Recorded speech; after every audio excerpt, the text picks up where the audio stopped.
إن الحمد لله نحمده ونستعينه ونستغفره ونعوذ بالله من شرور أنفسنا ومن سيئات أعمالنا. من يهده الله فلا مضل له ومن يضلله فلا هادي له. وأشهد أن لا إله إلا الله وحده لا شريك له. وأشهد أن محمدا عبده ورسوله. أما بعد فإن خير الحديث كتاب الله وخير الهدي هدي محمد صلى الله عليه وسلم وشر الأمور محدثاتها وكل محدثة بدعة وكل بدعة ضلالة وكل ضلالة في النار. فأعوذ بالله السميع العليم من الشيطان الرجيم. بسم الله الرحمن الرحيم. يا أيها الذين آمنوا اتقوا الله حق تقاته ولا تموتن إلا وأنتم مسلمون. يا أيها الناس اتقوا ربكم الذي خلقكم من نفس واحدة وخلق منها زوجها وبث منهما رجالا كثيرا ونساء. واتقوا الله الذي تساءلون به والأرحام إن الله كان عليكم رقيبا. يا أيها الذين آمنوا اتقوا الله وقولوا قولا سديدا يصلح لكم أعمالكم ويغفر لكم ذنوبكم ومن يطع الله ورسوله فقد فاز فوزا عظيما. بسم الله الرحمن الرحيم. وأذن في الناس بالحج يأتوك رجالا وعلى كل ضامر يأتين من كل فج عميق ليشهدوا منافع لهم ويذكر اسم الله في أيام معلومات على ما رزقهم من بهيمة الأنعام. تمام قسم کی حمد و ثنا کبریائی بڑائی اللہ وحدہ لا شریک ہی کے لیے لائق و زیبا ہے. وہی ہم سب کا معبود حقیقی ہے. سبحان اللہ بحمدہ سبحان اللہ العظیم. درود و سلام ہو تمام انبیاء کرام پر، بالخصوص آخری نبی محمد مصطفیٰ صلی اللہ علیہ وسلم پر. محترم حاضرین جمعہ، پردہ نشین خواتین اسلام، یہ ایام جن ایام سے ہم گزر رہے ہیں، یہ ذی الحجہ کے یہ ابتدائی دن ہیں، اور یہ ایام بہت ہی بابرکت، بڑی فضیلت والی ایام ہیں. اللہ تبارک و تعالیٰ نے قرآن مجید میں ان ایام کی قسم کھائی ہے، اور ان ایام میں کثرت سے اللہ تعالیٰ کا ذکر کرنے کا حکم دیا گیا ہے.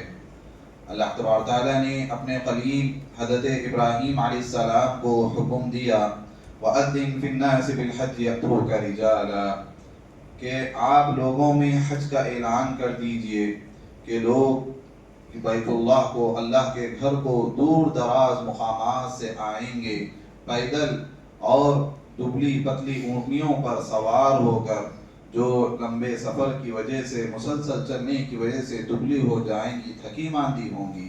اور پھر آگے اللہ نے فرمایا لِيَشْهَدُوا مَنَافِعَ لَهُمْ، اور وہ اس جگہ پر پہنچ جائیں جہاں اللہ تبارک تعالیٰ نے ان کے لیے دنیاوی و اخروی فائدے ہی فائدے رکھے ہیں. لِيَذْكُرَ اسْمَ اللَّهِ عَلَى مَا رَزَقَهُم مِّن بَهِيمَةِ الْأَنْعَامِ، اور وہ اللہ تعالیٰ کا نام لیں جو اللہ تبارک تعالیٰ نے انہیں چوپائے عطا فرمائے ہیں، جو جانور اللہ نے انہیں قربانی کے لیے عطا فرمائے، ان پر اللہ کا نام لے اور اللہ تبارک تعالیٰ کا ذکر کریں مخصوص ایام میں، ایام معلومات میں. محترم حاضرین، اللہ تبارک تعالیٰ نے ان ایام کے تعلق سے کہا کہ ان ایام میں اللہ تبارک تعالیٰ کا ذکر کریں، اور یہ ایام معلومات سے مراد جمہور مفسرین یہی کہتے ہیں کہ ذی الحجہ کے ابتدائی 10 دن ہیں. اور اللہ تبارک تعالیٰ نے سورہ فجر میں اللہ نے فرمایا والفجر ولیال عشر، قسم ہے فجر کی اور 10 راتوں کی. حضرت عبداللہ بن عباس رضی اللہ تعالیٰ عنہ بیان کرتے ہیں یہ 10 راتوں سے مراد یہ ذی الحجہ کے ہی ابتدائی 10 دن ہیں. یہ ابتدائی 10 دن بڑے ہی اہمیت ہیں، بڑی فضیلت ہیں، اللہ کے نزدیک بہت ہی بابرکت ہے.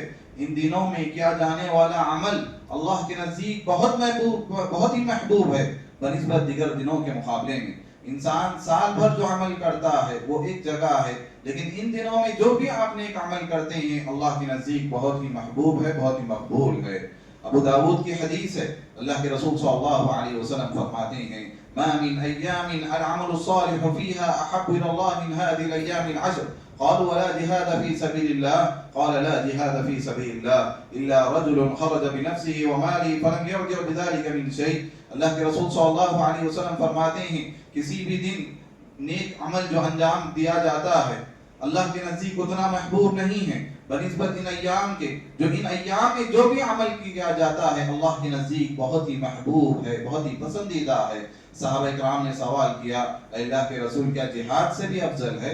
کیا ان دنوں میں جو بندہ نیک عمل کرتا ہے، نماز پڑھتا ہے، روزہ رکھتا ہے، صدقہ و خیرات کرتا ہے، قرآن مجید کی تلاوت کرتا ہے، جو بھی نیک عمل کرتا ہے کیا وہ جہاد سے بھی زیادہ افضل ہے؟ آپ صلی اللہ علیہ وسلم نے فرمایا ہاں جہاد سے بھی زیادہ افضل ہے، اللہ ایسا مجاہد جو اپنے مال کے ساتھ اللہ کی راہ میں نکلا ہو، اپنی جان کے ساتھ نکلا ہو اور گھر کو اس کی کوئی چیز واپس نہیں آئی، یعنی وہ اللہ کی راہ میں شہید ہو گیا، اپنی جان و مال کے ساتھ وہ اللہ کی راہ میں شہید ہو گیا، تو ایسا مجاہد کا عمل ان دنوں میں کیا جانے والے عمل سے بہتر ہو سکتا ہے؟ ورنہ ایک مجاہد جو اللہ کی راہ میں جہاد کر رہا ہے اس سے بھی زیادہ افضل یہ ایام ہیں جن ایام سے ہم گزر رہے ہیں۔ ان دنوں میں کیا جانے والا عمل اللہ کے نزدیک اس قدر محبوب ہے کیونکہ یہ وہ ایام ہیں جس میں اللہ تبارک تعالیٰ نے ساری عبادتوں کو جمع کر لیا ہے۔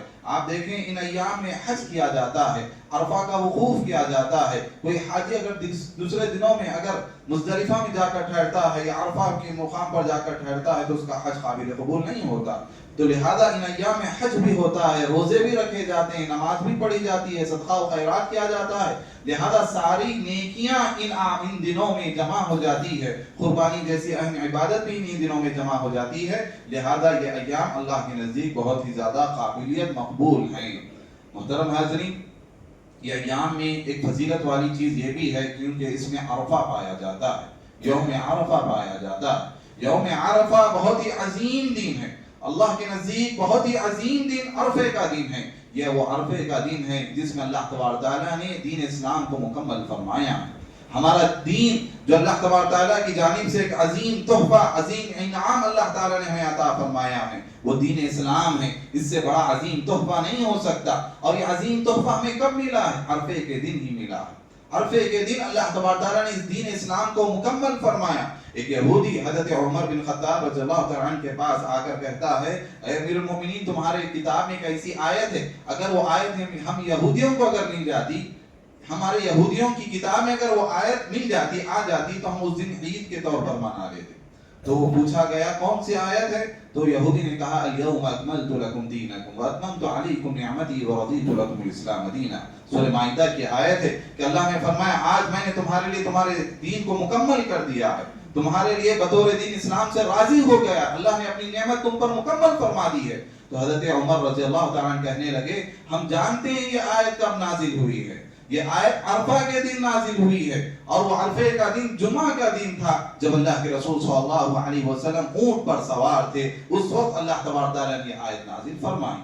تو اتنی عظیم آیت عرفے کے دن نازل ہو رہی ہے، اور یہ عرفے کا دن کوئی معمولی دن نہیں ہے، یہ عرفے کا دن جس میں حجاج کرام میدان عرفہ میں جمع ہوتے ہیں اور اللہ تعالیٰ کی کبریائی بیان کرتے ہیں، اللہ تبارک تعالیٰ کی حمد بیان کرتے ہیں، اس کی ثنا بیان کرتے ہیں، اس کی بزرگی بیان کرتے ہیں، اس کی تسبیح بیان کرتے ہیں، دعاؤں میں مشغول رہتے ہیں، مناجات میں مشغول رہتے ہیں۔ تو یہ بہت ہی عظیم دن ہے جس میں اللہ تبارک تعالیٰ حجاج کرام جب عرفہ میں میدان میں جمع ہو کر اللہ کی حمد سے دعا مناجات کرتے ہیں، اللہ تبارک تعالیٰ ان لوگوں پر دیکھتا ہے، ان لوگوں کو جھانک کر دیکھتا ہے اور ان پر فخر کرتا ہے اللہ تبارک تعالیٰ۔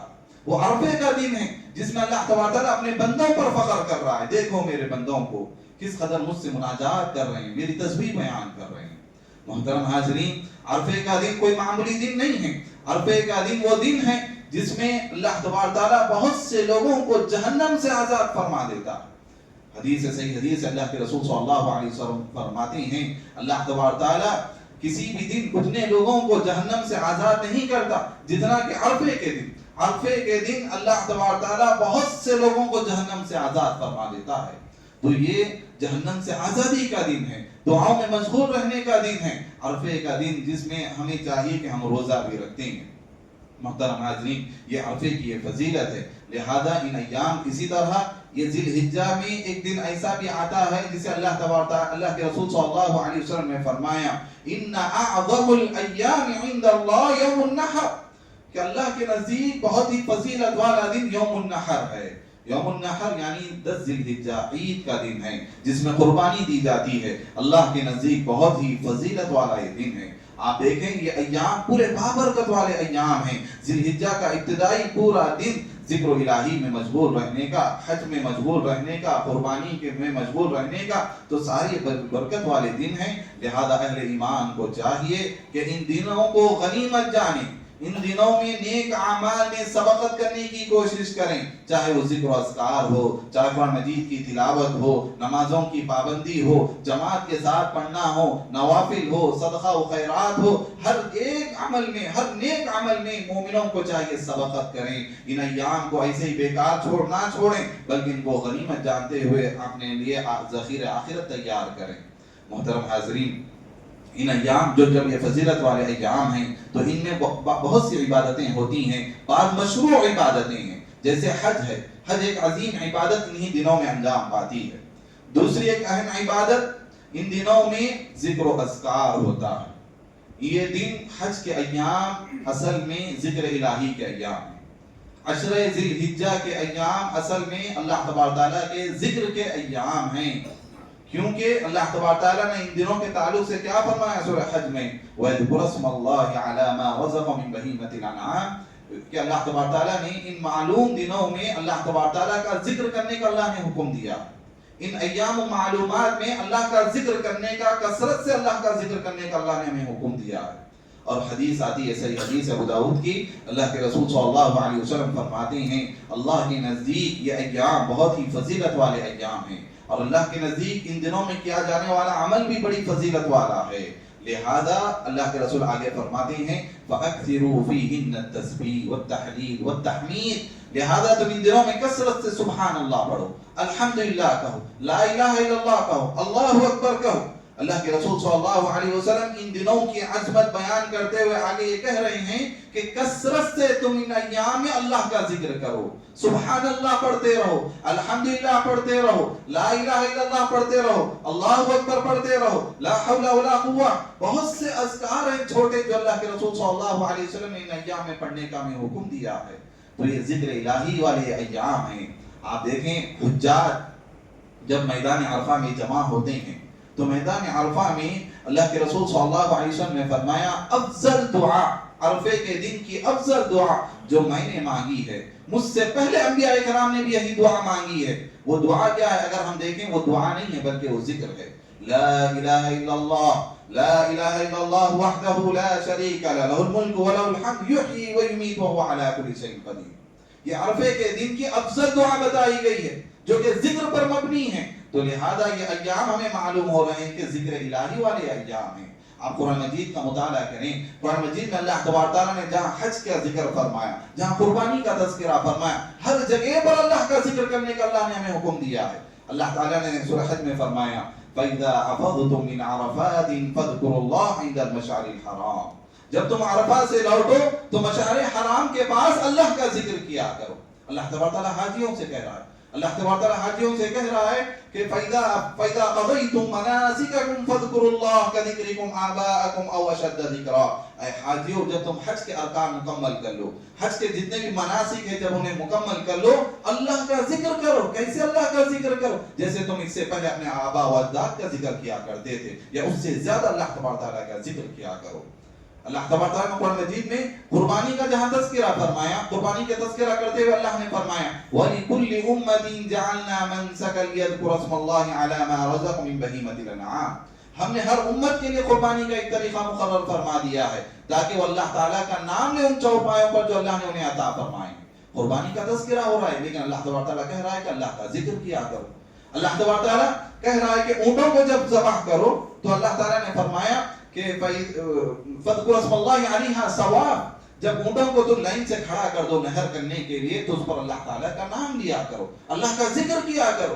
تو آپ دیکھیں قدم قدم پر ان ایام میں ہمیں حکم دیا جا رہا ہے کہ ہم اللہ تعالیٰ کا کثرت سے ذکر کیا کریں۔ تو چلتے پھرتے ہمیں چاہیے کہ ان ایام میں اللہ تعالیٰ کا ذکر کریں.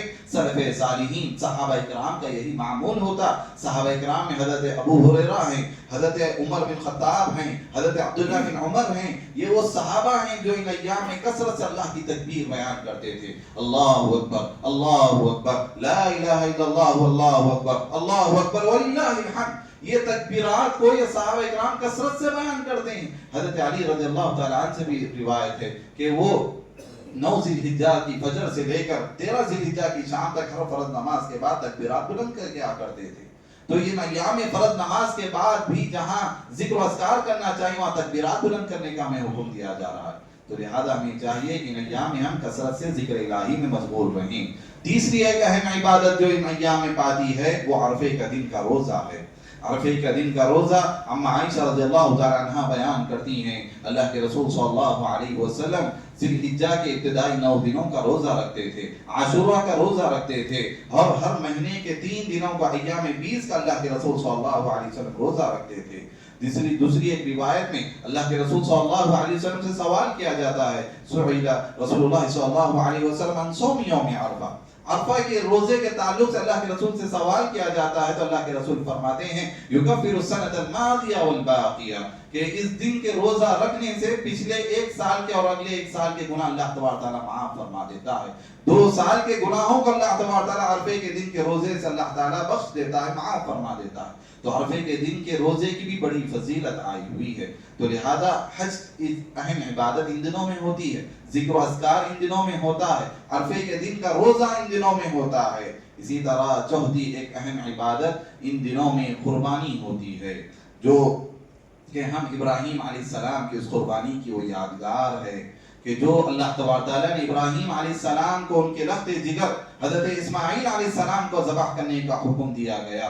حضرت ابراہیم علیہ السلام اللہ تبارک تعالیٰ کی اس آزمائش پر کھرے اترے, انہوں نے اپنے بیٹے کو ذبح کرنا چاہا, اللہ تبارک تعالیٰ نے ان کی جگہ پر دمبا اللہ تبارک تعالیٰ نے رکھ دیا اور وہ ذبح ہو گیا.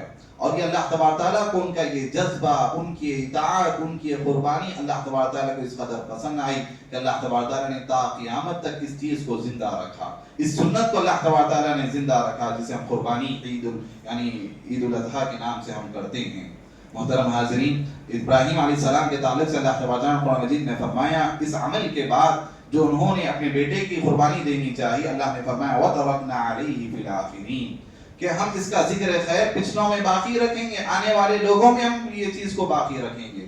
یہ ابراہیم علیہ السلام کی اس قربانی کی یادگار ہے, یہ ابراہیم علیہ السلام کی سنت ہے جہاں بندہ اپنی ایک عزیز چیز کو اللہ کی راہ میں قربان کرتا ہے, اپنی جذبات کو اللہ تعالیٰ کے لیے فرما بردار ہو جاتا ہے, اللہ تبارک تعالیٰ کی وہ اطاعت کرنے والا بندہ بن جاتا ہے, اللہ تبارک تعالیٰ کا شکر گزار بندہ ہو جاتا ہے. قربانی صرف قربانی نہیں ہے, وہ بہت سے پیغامات ہمیں دیتی ہے, توحید کا پیغام دیتی ہے, کشادگی کا پیغام ہمیں دیتی ہے, شکر گزاری کا پیغام ہمیں دیتی ہے, اللہ کے سامنے جھکنے کا, اللہ کی اطاعت کرنے کا ہمیں پیغام یہ دیتی ہے. محترم حاضرین, قربانی یہ وہ سنت ہے جسے اللہ کے رسول صلی اللہ علیہ وسلم ہمیشہ اس کی پابندی کیا کرتے تھے. خادم رسول حضرت انس رضی اللہ تعالیٰ عنہ فرماتے ہیں کان نبی صلی اللہ علیہ وسلم یضحی بکبشین, اللہ کے رسول صلی اللہ علیہ وسلم 2 دمبوں کی قربانی دیا کرتے تھے. یعنی وہ ہمیشہ اللہ کے رسول صلی اللہ علیہ وسلم کا یہ عمل رہا ہے کہ آپ ہر سال 2 دمبوں کی 2 مینڈوں کی اللہ کے رسول صلی اللہ علیہ وسلم قربانی دیا کرتے تھے. اور یہاں تک کہ ایک سال جب اللہ کے رسول صلی اللہ علیہ وسلم سفر میں تھے تو حضرت عبداللہ بن عباس رضی اللہ عنہ بیان کرتے ہیں کہ سفر کے دوران بھی اللہ کے رسول نے اس سنت پر عمل کیا, قربانی دی ہے. کہ ہم سفر میں تھے تو ابن عباس رضی اللہ عنہ کہتے ہیں کہ سفر کے دوران جب قربانی کا وقت آیا, قربانی کا دن آیا, تو اللہ کے رسول صلی اللہ علیہ وسلم نے ہمیں حکم دیا کہ اللہ کی راہ میں قربانی دیں.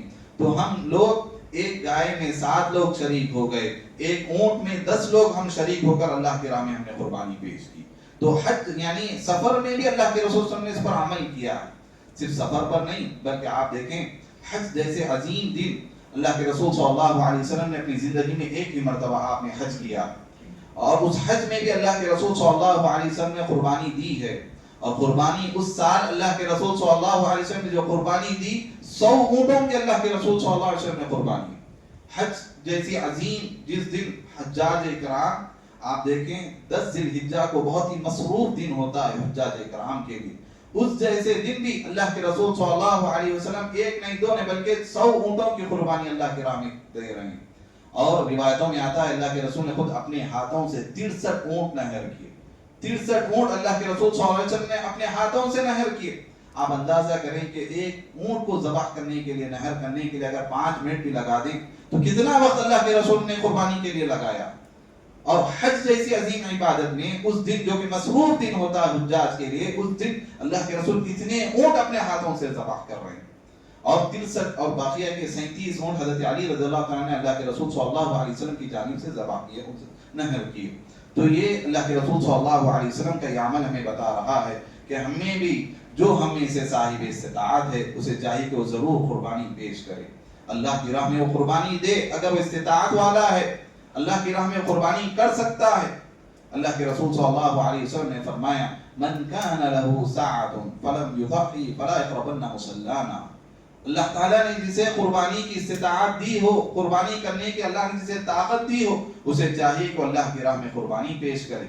اگر وہ ایسا نہیں کرتا ہے, قربانی نہیں کرتا استطاعت کے باوجود, تو ہمارے مصلی کے قریب نہ آئیں, ہماری عیدگاہ کے قریب نہ آئیں. اللہ کے رسول صلی اللہ علیہ وسلم نے تنبیہ فرمائی ہے. اللہ تبارک تعالیٰ قرآن مجید میں جہاں نماز کا حکم دے رہا ہے, نماز ایک عظیم عبادت ہے, نماز کے ساتھ قربانی کا اللہ نے حکم دیا. اِنَّا أَعْطَيْنَاكَ الْكَوْثَرَ فَصَلِّ لِرَبِّكَ وَانْحَرْ. اے نبی, آپ اپنے رب کے لیے نماز پڑھیے اور نہر کیجئے, قربانی دیجئے. اللہ تبارک تعالیٰ حکم دے رہا ہے. نماز جیسی عظیم عبادت کے ساتھ قربانی کو اللہ تبارک تعالیٰ جوڑ رہا ہے. تو اس طرح قربانی دینی چاہیے. اسی طرح قربانی کے بعد مسائل میں ایک بات یہ بھی ہے کہ ایک جانور سارے افراد کے لیے کافی ہو جاتا ہے. سارے گھر والوں کی جانب سے پورا ایک, یعنی حضرت ابو ایوب رضی اللہ تعالیٰ عنہ, حضرت ابو ایوب انصاری رضی اللہ تعالیٰ عنہ بیان کرتے ہیں کہ ہم نبی کریم صلی اللہ علیہ وسلم کے زمانے میں ہم سارے گھر والوں کی جانب سے ایک مینڈے کی قربانی دیا کرتے تھے. ایک مینڈا سارے گھر والوں کے لیے کافی ہو جاتا تھا. اس کے بعد دور بدل گیا, لوگ ایک دوسرے پر فخر کرنے لگے, یہاں تک کہ تم حالات دیکھ رہے ہو. حضرت ابو ایوب رضی اللہ عنہ یہ کہنے لگے کہ ہم اس دور میں ایک معمولی طور پر ایک مینڈا سارے گھر والوں کی طرف سے دے دیتے. ایسا نہیں کہ گھر میں جتنے افراد ہیں ہر ایک کی جانب سے لوگوں کے پاس ایک غلط تصور پایا جاتا ہے. اگر ایک گائے لاتے ہیں تو اس میں جتنے بھی گھر کے افراد ہوتے ہیں ہر ایک افراد کے ناموں سے وہ دیا جاتا. یہ چیز درست نہیں ہے کہ آپ اپنے پورے گھر والوں کی جانب سے ایک گائے دے دیں یا ایک مینڈا دے دیں, کافی ہے. اسی طرح قربانی کے تعلق سے ایک اہم چیز یہ بھی ہے کہ قربانی اللہ کے لیے ہوتی ہے. اس سے یہ ایک عبادت ہے, قربانی ایک عبادت ہے. بندہ اس قربانی کے ذریعے اللہ کا تقرب حاصل کرتا, فخر کے لیے نہیں, ریاکاری کے لیے نہیں, دکھلاوے کے لیے نہیں کرتا. تو لہذا ایسی چیز کو عبادت ہے تو اس کی ویڈیوگرافی کرنا بالکل غلط ہے. عبادتیں اللہ کے لیے ہوتی ہیں, لوگوں کو دکھانے کے لیے نہیں ہوتی.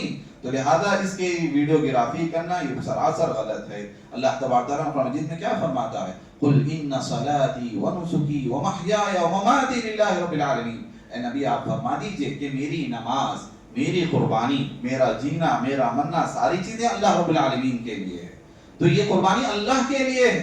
اور اللہ تبارک تعالیٰ ایک دوسرے مقام پہ کیا فرماتا ہے, لن ينال الله لحومها ولا دماؤها ولكن ينال التقوى منكم. کہ تمہارا خون, جو قربانیوں میں سے جو خون ہوتا ہے وہ اللہ کے پاس پہنچنے والا نہیں ہے, نہ ہی قربانیوں کا گوشت اللہ کے پاس پہنچنے والا ہے. اللہ کے پاس جو پہنچتا ہے وہ تمہارا تقوی ہے, تمہارے دلوں کا وہ جذبہ, وہ اطاعت, وہ اللہ کا خوف, وہ اللہ کا ڈر اللہ کے پاس پہنچنے والی چیز ہے. تو ہمیں چاہیے جو چیز اللہ کے پاس پہنچنے والی ہے ہم اس کی طرف توجہ دیں, ہم اپنی نیتوں کو درست کریں, ہم اپنے دلوں میں اللہ کا ڈر بٹھائیں. ہم قربانی سے یہ سبق حاصل کریں کہ آج میں اللہ کے لیے یہ چیز جانور ذبح کر رہا ہوں, ضرورت پڑے تو میں اپنے آپ کو ذبح کروں گا, ضرورت پڑے تو میں اللہ کے لیے فی سبیل اللہ, اللہ کی راہ میں اپنا مال لگاؤں گا. یہ جذبہ, یہ اطاعت بندے کے اندر پیدا ہونی چاہیے. اور جانور کے لیے باشرائط, چیزوں کے لیے تعلیم دی گئی ہے شریعت میں کہ وہ تعلیمات کیا ہیں کہ جانور بہیمۃ الانعام میں سے ہونا چاہیے. بہیمۃ الانعام کیا ہیں, اللہ تبارک و تعالیٰ مجید نے اس کا بھی ذکر فرما دیا کہ وہ اونٹ ہے, وہ گائے ہے, وہ دمبا ہے, بکرا ہے. یہ 4 چیزیں, نر ہو یا مادہ, تو یہ 8 چیزیں ہوتی ہیں. اگر نر کو 4 اور مادہ 4, تو اونٹ, گائے, دمبا، مینڈا اور بکرا، یہ 4 چیزوں میں سے ہی قربانی پیش ہو سکتی ہے، انہی کو بہیمۃ الانعام کہا گیا ہے۔ اسی طرح دوسری چیز، جانوروں کا شرعی حدود تک پہنچنا، ان کی عمر جو ہے شرعی حدود میں رہنا چاہیے، یعنی جو بھی ہم جانور اللہ کے راہ میں ذبح کریں وہ سننا ہونا چاہیے، 2 دانتوں والا، یعنی دودھ کے دانت جھڑ کر دوسرے دانت آنے چاہیے، یہ اس کی عمر ہوتی ہے۔ یعنی بکرے کے لیے 1 سال، گائے کے لیے 2 سال، اونٹ کے لیے 5 سال یہ عمر بتائی جاتی ہے۔ تو اس طرح ایک عمر کو پہنچنے کے بعد ہی جانوروں کی قربانی اللہ کے راہ میں دینی چاہیے۔ اسی طرح تیسری چیز یہ بھی ہے کہ جانوروں کا 5 عیبوں سے پاک ہونا ضروری ہے، کہ اللہ کے رسول صلی اللہ علیہ وسلم نے فرمایا کہ اللہ کے لیے جو قربانی دی جائے گی وہ جانور لنگڑا نہ ہو، اندھا نہ ہو، اسی طرح کان کٹا ہوا نہ ہو، چوتھا یہ ہے کہ وہ دبلا پتلا نہ ہو، کہ اس کی ہڈیوں میں بھی گد نہ ہو، اسی طرح 5ویں چیز وہ بیمار نہ ہو۔ تو یہ 5 عیبوں سے بالکل پاک ہونا چاہیے، صحت مند تر و تازہ جانور اللہ کی راہ میں قربان کیا جائے گا۔ اسی طرح 5ویں چیز یہ ہے کہ وہ جانور اپنی ملکیت میں ہوں، ایسا نہیں کہ غصب کیا ہوا، دھوکہ دیا ہوا، چوری کا مال اللہ کی راہ میں لگائیں، ایسا نہیں، بلکہ وہ آپ کی اپنی ذاتی ملکیت میں ہوں، یہی جانور اللہ کی راہ میں دینا چاہیے۔ اسی طرح 5ویں چیز یہ ہے کہ جو وقت اللہ تعالیٰ نے مقرر فرمایا ہے کہ 10 ذی الحجہ کے دن عید کی نماز کے بعد سے لے کر 13 ذی الحجہ کی شام تک ہم اللہ کے راہ میں قربانی پیش کر سکتے ہیں۔ اسی طرح 5ویں چیز، 6ٹھی چیز یہ بھی ہے کہ جو آدمی قربانی کرنے والا ہو اسے چاہیے کہ اللہ کے رسول نے تعلیمات دی ہیں کہ وہ اپنے بالوں کو نہ نکالے، اپنے ناخن کو نہ نکالے، یہاں تک کہ وہ قربانی پیش نہ کرے۔ اسی طرح ایک اہم چیز یہ بھی ہے کہ قربانی دینے والا صحیح العقیدہ ہونا چاہیے۔ آدمی کتنا بھی نیک عمل کیوں نہ کر لے، اگر اس کا عقیدہ درست نہ ہو اللہ کے یہاں وہ قابل قبول نہیں ہے۔ موحد آدمی کی ہی عبادت اللہ کے یہاں قبول ہوتی ہے، متبع سنت ہی والے کی عبادت ہی اللہ کے یہاں قابل قبول ہوتی ہے۔ تو صحیح العقیدہ والا ہونا چاہیے، ایسا بندہ ہی قربانی جب دیتا ہے اللہ تعالیٰ کے یہاں وہ قابل قبول ہوتا ہے۔ تو یہ چند باتیں تھی جو میں نے آپ کے سامنے رکھی ہیں۔ اللہ تبارک تعالیٰ سے دعا کرتا ہوں اللہ تبارک تعالیٰ ہمیں ان دنوں کو غنیمت جانتے ہوئے ان دنوں میں کثرت سے نیک عمل کرنے والا بنائیں۔ اللہ تبارک تعالیٰ ہماری عبادتوں کو قبول فرمائیں، اللہ تبارک تعالیٰ ہمارے گناہوں کو معاف فرمائیں، اللہ تبارک تعالیٰ ہمیں سے جو صاحب استطاعت ہے اللہ تعالیٰ انہیں قربانی کرنے کی توفیق عطا فرمائیں، اللہ تبارک تعالیٰ ہمارے قربانیوں کو قبول فرمائیں، آمین یا رب العالمین۔ بارک اللہ لی ولکم ولسائر المسلمین واستغفروہ انہ هو الغفور الرحیم۔